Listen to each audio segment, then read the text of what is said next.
လူသားတွေနဲ့ဒရိစံတွေကြားမှာအန်ရောဆရာကောင်းတဲ့တဘာဝတရားရဲ့ဖြစ်ရစံတွေရှိတတ်ပါတယ်။ဒီနေ့မှာတော့ထူးခြားစမ်းပြတဲ့စင်မကြီးတကောင်အကြောင်းကိုတင်ဆက်ပေးပါမှာပါ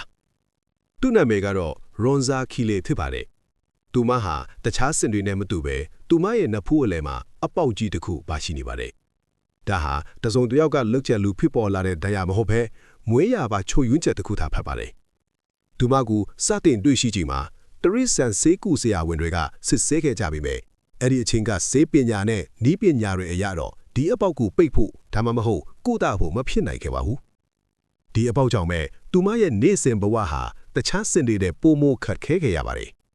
စင်တကောင်ရဲ့အသက်ရှူစနစ်ဟာနှမောင်းကနေအထီးကလှုပ်ဆောင်တာဖြစ်ပေမဲ့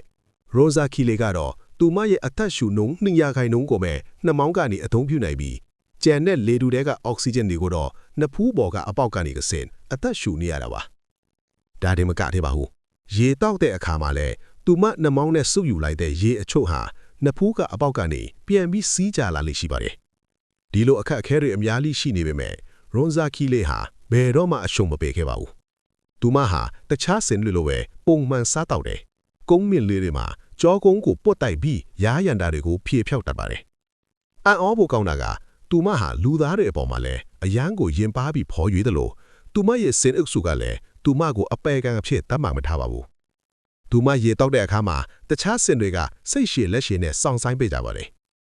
သူမဟာမိခင်ဘဝကိုလည်းပိုက်ဆိုင်ခဲ့ပြီးစင်ကလေးကောင်ကိုတောင်အောင်မြင်စွာပြုစုပြောထောင်နိုင်ခဲ့ပါသေးတယ်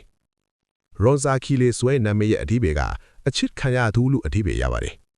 သူမရဲ့ဘဝဇလန်းကကျွန်တော်တို့လူသားတွေအတွက်သင်ခန်းစာအများကြီးပေးစွမ်းနိုင်ပါတယ်